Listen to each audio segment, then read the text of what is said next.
Mesdames, messieurs, bonsoir. 2020 s'est achevé, laissant derrière nous une année difficile pour les exploitants, difficile pour les productions, difficile pour les spectateurs, difficile pour le cinéma. Et pourtant, cette année encore, le 7e art nous a questionnés, nous a emportés, nous a fait oublier et nous a fait vivre. C'est aujourd'hui ce cinéma, celui qui a marqué le jury, que nous allons récompenser. Et puisque nos collègues aux valeurs culturelles colonialistes donneront à voir une nouvelle fois le spectacle gênant de leur autocongratulation cuistre, c'est du haut de notre goût, qui à défaut d'être bon a le mérite d'exister, que nous nous proposons cette première très officielle cérémonie de remise des Timmy, nom d'emprunt. Que la cérémonie commence!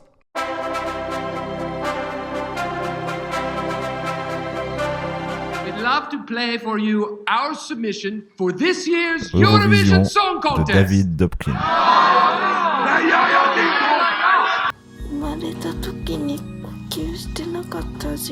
37 secondes de Ikari. Eh bien, mon garçon, ta mère L'extraordinaire voyage de Marona par Anka Damian.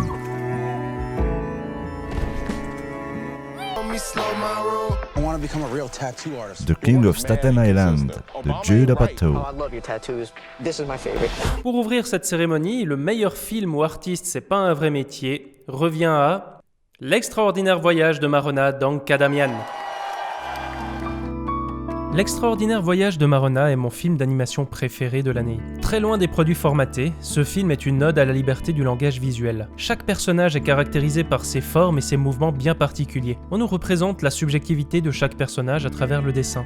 Ce film est une magnifique démonstration de tout ce que le cinéma peut être capable d'exprimer. Mention spéciale à l'artiste, son animation, son univers ou encore sa musique originale à 5 temps. Le voyage de Marona, c'est aussi notre voyage dans ce monde de liberté et d'émerveillement.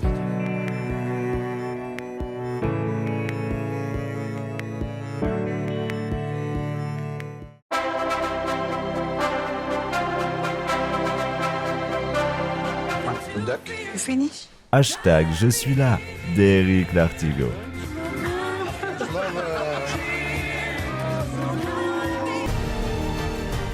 Le prince oublié par le créateur de l'homme le plus classe du monde. L'extraordinaire Mr. Rogers de Marielle Heller. My Octopus Teacher de James Reed et Pippa Ehrlich. And you feel you're on the brink of something extraordinary. The Peanut Butter Falcon de Tyler Nielsen et Michael Schwartz. I made a promise to him. Pour remettre le Timmy du meilleur film pour fuir une réalité morne et sans espoir, j'appelle la manie du cinéma. Il y a de la joie, il y a de la bonne humeur. Et parfois, grâce au film, on a encore plus de joie et encore plus de bonne humeur. Et au moment où tu penses que tout ne peut aller que bien, voilà qu'il te zigouille un chien.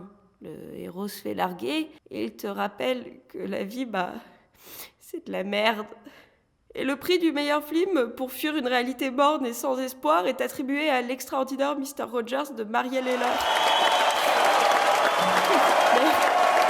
C'est l'histoire vraie d'un journaliste cynique allant interroger Fred Rogers, animateur d'une émission télé américaine très populaire aux États-Unis et reconnue pour sa grande gentillesse. L'extraordinaire Mr. Rogers me semblait être une sorte de bonbon écœurant de mièvrerie dégoulinant de bons sentiments, enrobé de répliques plan-plan peu intéressantes. Et en y allant dans cet état d'esprit, je découvre alors que le film s'adresse directement à moi. Il me demande pourquoi je suis aussi ironique, cynique, qu'est-ce qui me mène à un tel caractère, et en face, il m'offre ce personnage, incarné par un Tom Hanks excellent, qui fait office de modèle, qu'on interroge, qui propose de voir la vie autrement. Et si le film échappe à la mièvrerie, c'est qu'il a la grande intelligence de thématiser le cynisme avec lequel on peut l'accueillir pour le retourner contre nous. Sans être un bonbon guimauve, l'extraordinaire Mr. Rogers fait du bien, beaucoup de bien. Il ne contre pas les moments difficiles en balançant des phrases pleines de bons sentiments. Il conserve quelque chose d'un peu amer sous toute cette gentillesse qui rend le tout très crédible.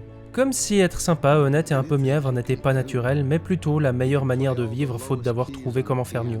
Et cette nuance rend le film beaucoup plus profond que ce qu'il peut sembler de prime abord. C'est brillant, ça fait du bien. Franchement, go.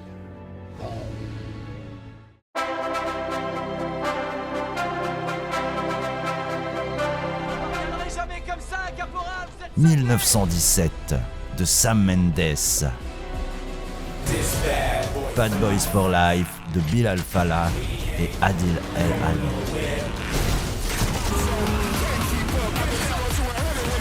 Balle perdue de Guillaume Pierret.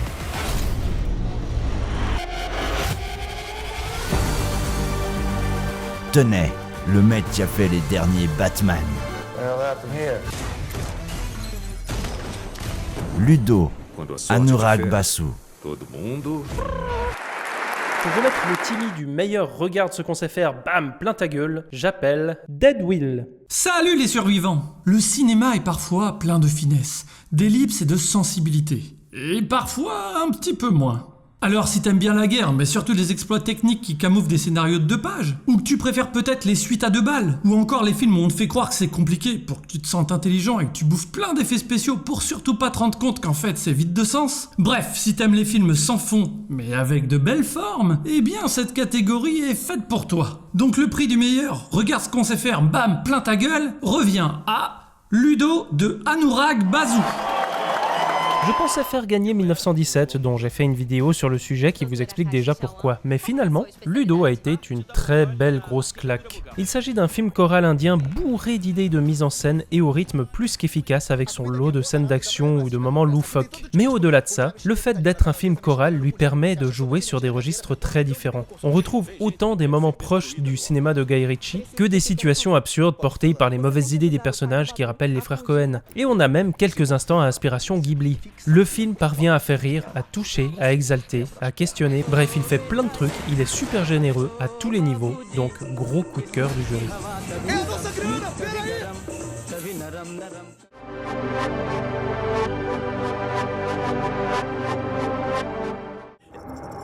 Bientôt, tout ça fera partie de notre passé. Je veux juste en finir, C'est qui, ça? de Charlie Kaufman. C'est moi? Non, c'était moi.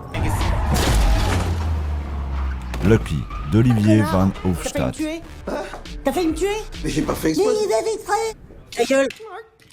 Pinocchio, de Matteo Garrone.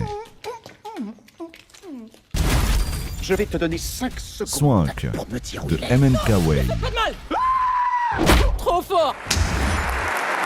Pour remettre le prix du meilleur film un peu tout bizarre, j'appelle Vidéodrome.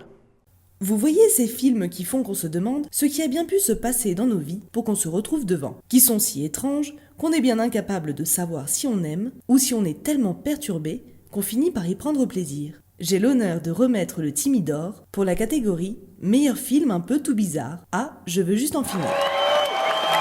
Je commence à avoir une longue expérience en termes de films tout bizarres. Cela peut aller du nanar étrange au film volontairement what the fuck de Hitoshi Matsumoto en faisant un détour par le cinéma expérimental des avant-gardes. Et je veux juste en finir à un statut tout particulier qui échappe à mes catégories. Je ne peux pas dire que j'ai apprécié son visionnage, j'étais un peu déboussolé. Je cherchais à trouver du sens dans ces longues discussions, dans ces transformations. Puis avec le temps, je me suis rendu compte que j'y repensais régulièrement. Bref, j'ai abandonné le film sur une note un peu mitigée, puis avec le temps, je me suis rendu compte que j'y repensais régulièrement. Le film continue de me hanter. Et alors que j'étais assez certain de ne pas m'infliger à nouveau ce visionnage, je ressens de plus en plus le besoin d'y retourner pour tenter de le décrypter. Le film aborde des thèmes intéressants qu'il met en relation, comme le temps qui s'étire pour finalement constituer une existence paradoxalement trop courte, et la réalisation, le rythme, la mise en scène. Tous ces éléments sont au service de ce propos. Je veux juste en finir est une anomalie tant par rapport au code classique qu'à ce qu'on définit généralement comme un ovni. Ça le rend unique et d'une résonance étrange dont il est difficile de se soustraire.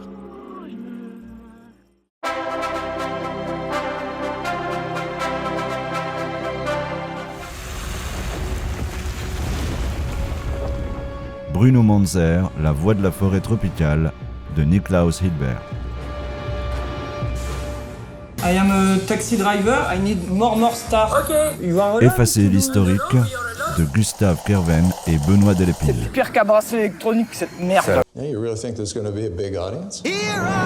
7 de Chicago, de Aaron Sorkin.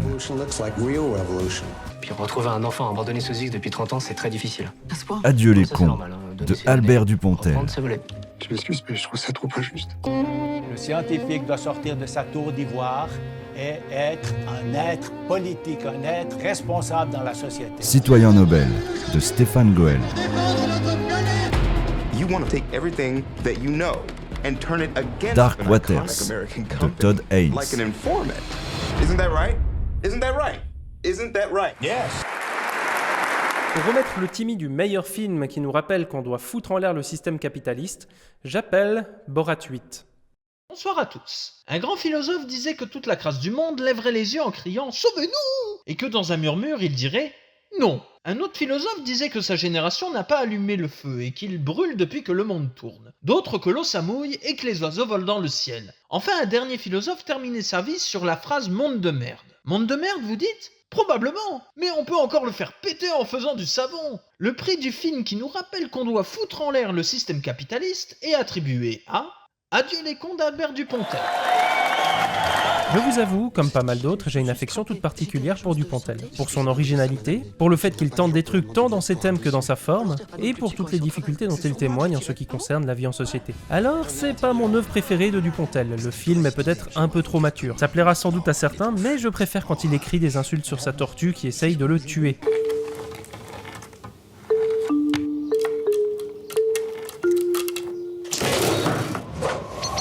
Ah, ça j'aime beaucoup. Adieu les cons, c'est aussi un film gueulant contre un système qui bousille ceux qui ne rentrent pas dans le rang. Et dans ce style, Dupontel est fort. Là où Dupontel est fort, c'est qu'on ne ressort pas de son film plein de haine contre le système, mais plein d'amour pour ses personnages marginaux. Adieu les cons est donc un énième doigt d'honneur de l'auteur, mais un doigt d'honneur ô combien maîtrisé.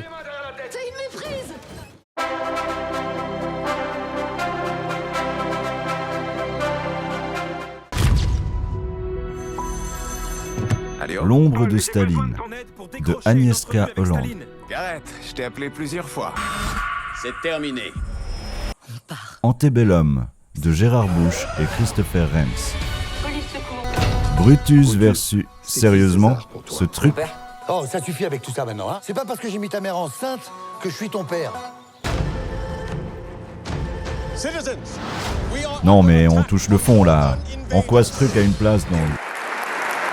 Pour remettre le Timmy du meilleur film qui raconte la vraie réalité historique, j'appelle l'empereur Jules César. Chers compagnons de combat, l'apprentissage du 7e art de la guerre est à la portée de tout être capable de capturer l'instant. Quant à sa maîtrise, elle ne peut dépendre que de certains élus, seuls aptes à dépasser la pusillanimité qui distingue le simple observateur du bâtisseur de sa propre version de l'histoire. Aussi, moi, César vous l'affirme, veni vidi vici. D'accord, mais pas cette fois, car le Timmy du meilleur film qui raconte la vraie réalité historique est attribué à L'ombre de Staline d'Agnieszka Holland.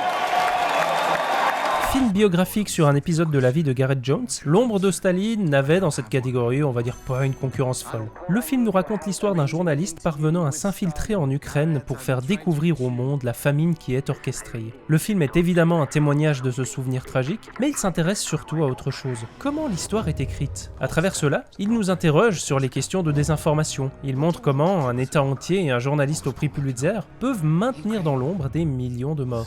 Le film est très beau, souvent tourné dans des décors naturels, et il multiplie les lieux pour bien percevoir cette vraie réalité historique. Sa forme s'adapte au contenu en privilégiant le noir et blanc dans les moments de pauvreté et des effets visuels pétés pour illustrer le luxe. Efficace dans sa forme, nécessaire dans son fond, c'est avec plaisir que je lui attribue ce prix.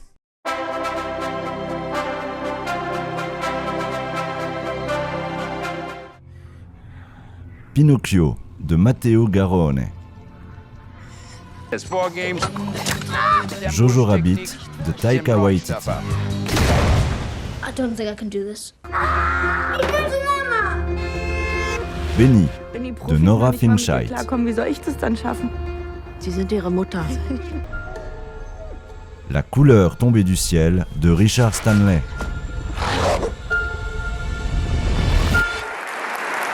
Pour remettre le Timmy du meilleur enfant molesté, j'appelle Az l'épouvantail. On aime tous les enfants, tous sans exception. Mais, également sans exception, il nous est déjà arrivé à tous de vouloir foutre une rouste à un chiard qui ne voulait plus arrêter de hurler, sauf que, ça ne se fait pas. Heureusement, le cinéma existe et il réalise absolument tous nos fantasmes, même les plus sombres. C'est ainsi que nous pouvons récompenser le meilleur mauvais traitement infligé à un gamin pour notre plus grand plaisir. Le Timmy d'or du meilleur enfant molesté est donc attribué à Benny de Nora Finchite.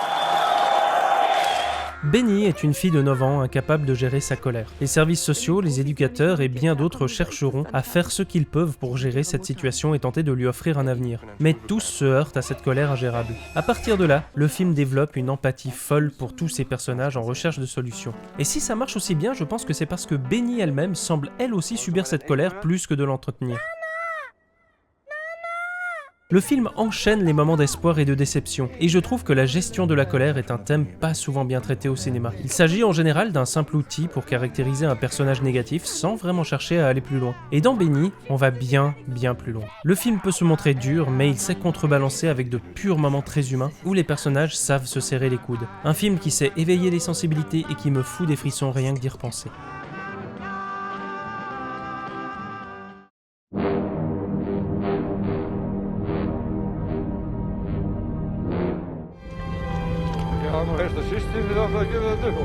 Écho de Runar Runarsson.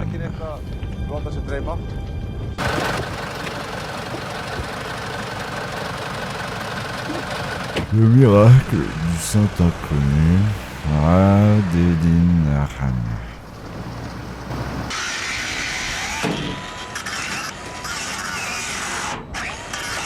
Un jour si blanc, par une personne.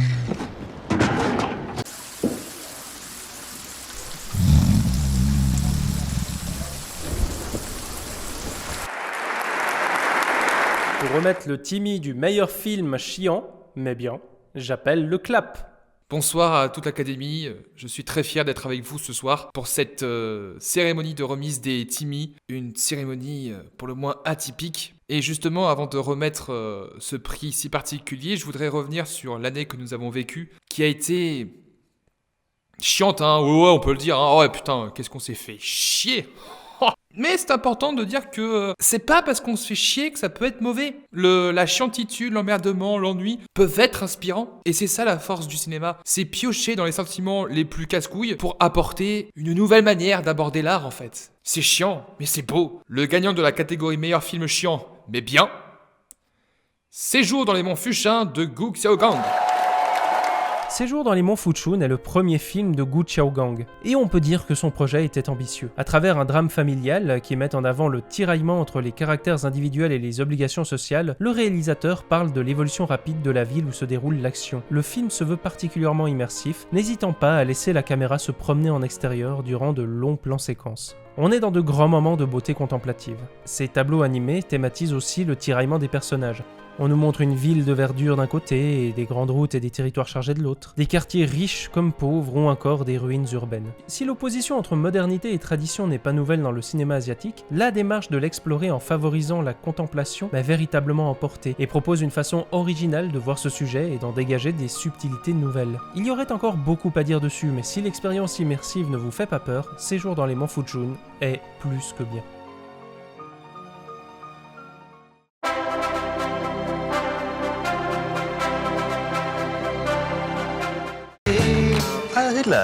Jojo Rabbit, par l'acteur qui joue Adolf Hitler dans le film.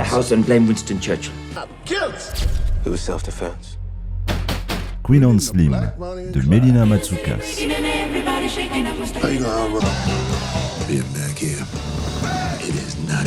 Da 5 Blues, par Spike Lee. Antebellum, par Gérard Bush et Christopher Rems. Pour remettre le Timmy du meilleur film qui est un film sur le racisme, j'appelle Zoltan.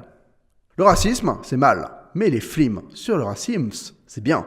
Même si on espère tous qu'un jour il n'y en aura plus. C'est assez paradoxal, non ? Alors, malheureusement, il y a encore énormément de racisme dans ce monde. Et tant qu'il y aura du racisme, il y aura des films sur le racisme. Enfin, sauf si on tombe sous le joug d'une dictature raciste qui interdit tous les films sur le racisme. Les films sur le racisme sont généralement, enfin, ceux que j'accepte de regarder, des films qui dénoncent et combattent le racisme.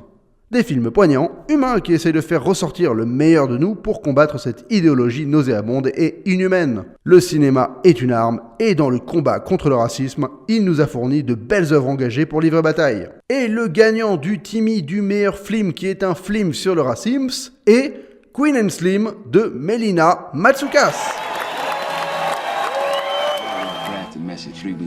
Il n'est pas forcément simple de traiter frontalement de questions sociales en ces temps où le spectateur d'aujourd'hui a souvent une idée déjà assez précise de ce qui lui semble être juste ou faux en termes de représentation. Queen and Slim semble avoir totalement conscience de cette difficulté et parvient à porter son thème tout en prenant soin de désamorcer tous les autres messages qu'on pourrait lui attribuer. Il prend soin d'éviter les impasses manichéennes comme les blancs contre les noirs, les policiers contre les civils, mais il va brasser le tout, contribuant ainsi à nous surprendre. Par contre, ne risque-t-il pas d'en devenir un film un peu tiédasse? Pour moi c'est un grand nom et j'espère avoir l'occasion de réaliser une vidéo sur ce sujet et sur ce film inspirant. En attendant, je ne peux que vous recommander ce road trip excitant.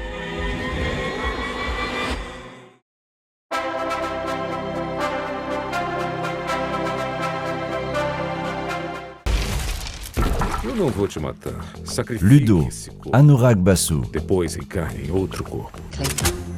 The Gentleman, le maître a fait Snatch. Le lac aux oies sauvages de Diao Yinan. Ce film de merde de York Shackleton.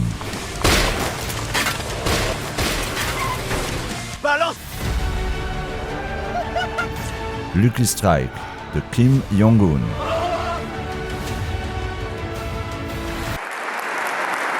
Pour remettre le Timmy du meilleur film où on s'entretue avec classe, j'appelle Necrolaya. S'entretuer avec classe est un exercice particulièrement périlleux sur le grand écran. Par exemple, si Tarantino a le soin de revêtir ses porte-flingues de costard, ceux-ci sont rapidement souillés de tripailles, dégueulis ou autres fluides corporels bassement populaires. Si Hans Gruber a bien réussi à mener les forces de l'ordre par le bout du nez, avec fourberie et esprit, il s'est quand même méchamment fait bolosser par un Gugus cradingue et en Marcel. Alors, avant de saisir vos magnums et lance-roquettes, faites-moi le plaisir de passer un coup chez Azedine Alaya ou de vous prendre un soupul chez Yoji Yamamoto. Pour l'année 2020, nous décernons ainsi le prix du meilleur film où on s'entretue avec classe à The Gentleman de Guy Ritchie.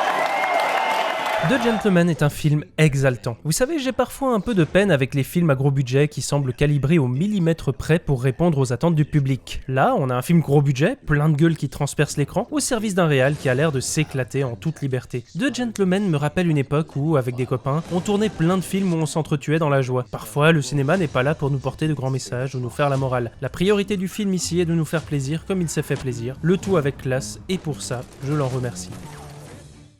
Ainsi s'achève cette première très officielle cérémonie des Timmy, nom d'emprunt. J'espère que vous, public, avez apprécié, et si vous auriez fait gagner d'autres films ou auriez aimé d'autres catégories, n'hésitez pas à me le dire en commentaire. Je remercie encore tous les participants qui ont répondu présent à l'appel et qui ont pris le temps de formuler leurs plus beaux discours. Ce fut un plaisir de les accueillir et ils ont permis la réalisation de cette vidéo. Enfin, je vous propose une petite after de cérémonie sur Twitch où on pourra parler des films de cette année. J'y constituerai la top tier list des films de 2020 et je pourrai ainsi vous annoncer quel a été le meilleur film ainsi que le pire film de 2020. Je serai en live d'ici le temps de quitter la scène, donc à tout de suite pour ceux qui veulent poursuivre, et pour les autres, passez une bonne fin de soirée et à bientôt.